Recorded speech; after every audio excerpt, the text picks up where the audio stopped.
I was thinking about this whole like classic and nostalgic game again on the way on the drive over. You know, you guys made this channel obviously because to get the message out to people like us, people who are not the forgotten about, but the ones that people are maybe not really making games for anymore. And so we keep going back to these games like ex-girlfriends. Let's put it that way. It's where there was a spark there. There's a reason why you guys got together in the first place. And then you go back, you're like, all right, let's just try this one more time. And then you're just searching for something that is no longer there because you've grown. You have children, you have responsibility, you have a new career, you've just grown in life. And this game has kind of been left in the past. And so you've grown past it. And then add in a myriad of different body parts falling off because you're getting older and, you know, all these different effects that we're having on our bodies and just life just weighing us down. So we're looking for that one moment of like, remember that spark where everything was exciting? You got those butterflies in your stomach. And you like, you know what? I want to recreate that moment.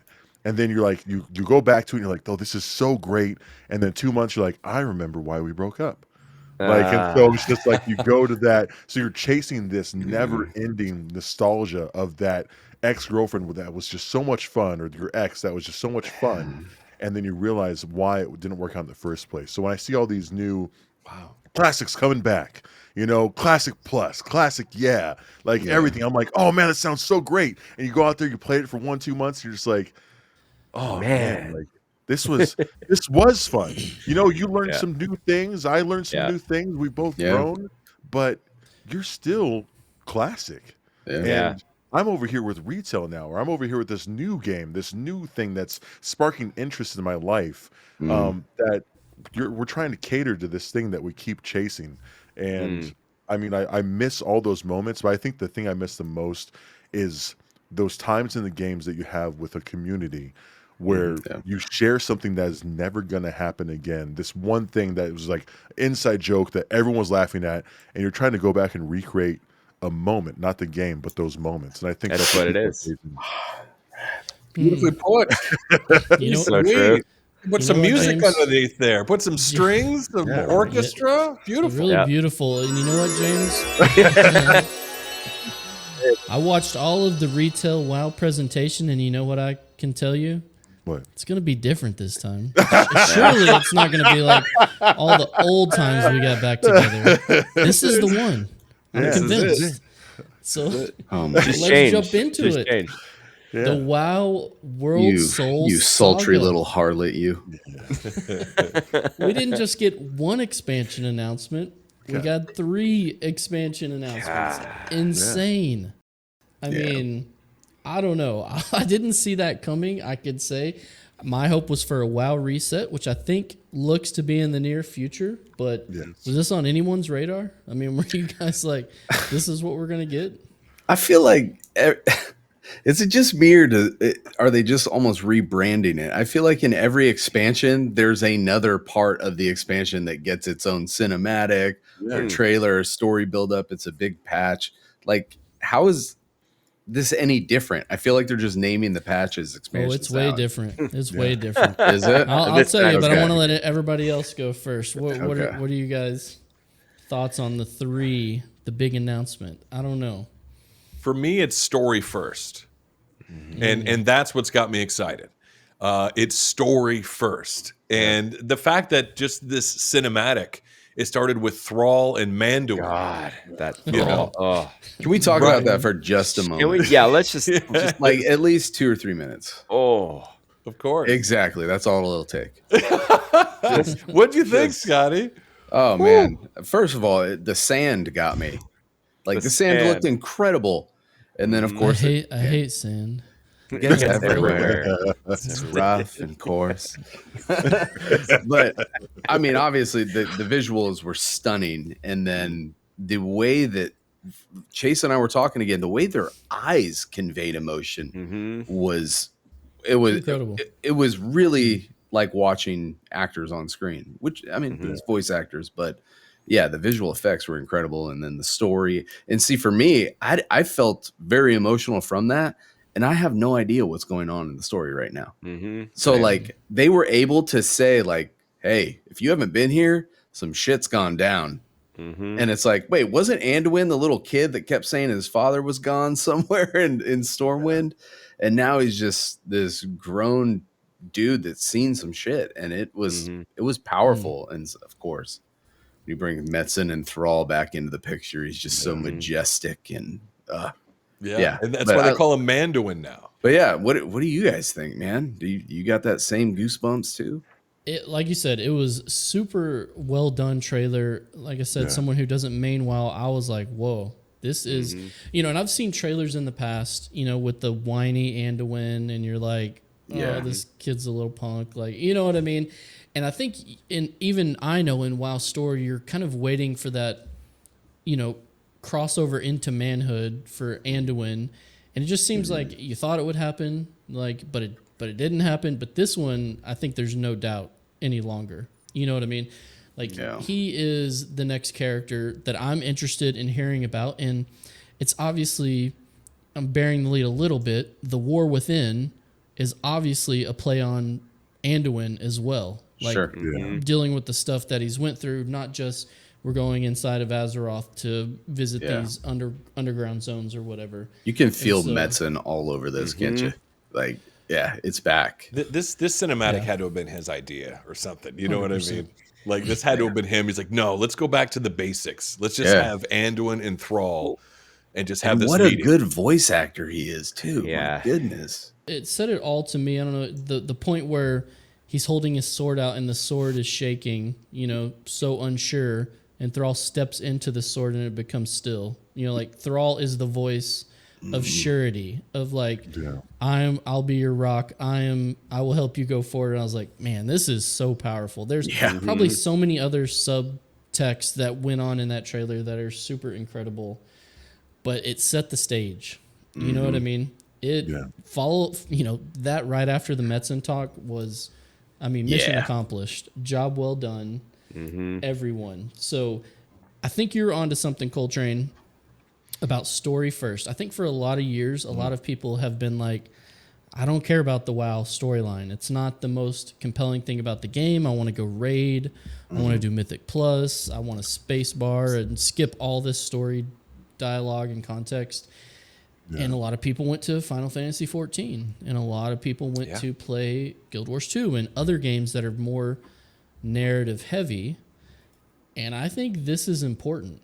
I think WoW needs to hit the story first element, because even the majority of people who play WoW are not raiders, at the core of it. And so I think this appeals to those type of players. Does it have anyone else excited about what is next as far as story goes? Are you guys seeing it the same way as I am, of why they're putting such an emphasis on this? Yeah, I was just going to say, like, I was heavily invested in WoW lore for a long time. And when I quit, I really became an outsider. I didn't watch anything. I vaguely know what's going on, something about a jailer and Sylvanas killing, what's his name? Bolvar. So I knew the story got convoluted. So from just your casual WoW player looking back in, it feels it's not the same game anymore from a story perspective. Whereas you show me this trailer and all I see is Horde and Alliance, there's Thrall, and now here's Anduin. Why am I forgetting his dad's name? What is it? Varian, yes. Yeah. It's like that. He was such a great character, and now it looks like we're back to the roots of the Horde and Alliance, the bond that they share, the difficulties they also share as warring tribes, I guess you'd call them. But I think it's back to the roots. It got an old school fan like me to be invested once again in that, which is now making me consider coming back. So yeah. We raid Wednesday nights, Scotty. I'm telling you, we got room, buddy. Wednesday nights. I think delves are going to be my jam. Like, I'm ready to talk about those. We're almost there. Yeah. Scott, you asked earlier, why is it important that they announce 3? Isn't this just a rebranding? And I'll tell you why it's important. I think if we go back and we look at Legion, for example, I think, or you could do this for any of the expansions. As you go from patch to patch, when you're in a set expansion, you have to tell that story and conclude that story in that patch. And so you have no room for depth. You have no room for failures or losses that lead to, bigger payoffs. So I think why 3 are important is why a saga is important is you have a longer format to tell this more cohesive story that may have more elements. Okay. But they have more room to let things breathe and to have some, like a Empire Strikes Back, they can have some losses in this midnight expansion. Yes. Midnight. Leading into so you the Last think that Jedi, this is Last because Titan. of the narrative importance now? That's why you think they're doing it. 100%. I think that's the whole Metzen's whole thing is he's like, I got this wrap-up story to tell, and it's going to take this amount of time to do it, and to make it compelling, like a Final Fantasy XIV, which is what it's known for. Okay. They've been telling the same story for all these years, is I think they just need more room. I just think they can't tell compelling stories within one expansion. Yeah. Or it's very difficult in the least. I don't know. Am I onto something? I think you're spot on. And also as a current WoW player, my focus now, I'm so excited for the War Within, and then I'm like, midnight. So what does that mean? Midnight. And then like the Last Titan. I cannot wait for those cinematics. I cannot wait to read those quests. Where imagine if they didn't do this, okay? And they just said, we're going underground and you're going to fight beetles. Like that's what it would be. It'd be like, well, you're fighting beetles and the Nerubian Empire and all that stuff. It'd be like, okay, well, this is kind of lame. But knowing it's like building towards this epic end game like finale, I'm in. I'm sold. So like I'm okay if we're gonna just fight beetles and it's gonna be whatever. I want to know what happens next. And in the cinematic, Manduin, I'm sorry I keep calling him Manduin. I apologize. It's so ingrained in me now. And Thrall, they're having these visions of something. Yes. It's giving them this voice. But also in the cinematic for War Within, there was another character. I'm blanking on her name. I think she's one of the Windrunner sisters or something. Yes. She's having visions as well, but it's evil visions. So like she's being like summoned by something evil. It's kind of like The Stand or something. Like there's like these chosen people, from each side that are all going to be building. So I can't wait to hear about Midnight. I love the comparison of Empire Strikes Back and The Last Jedi, The Last Titan.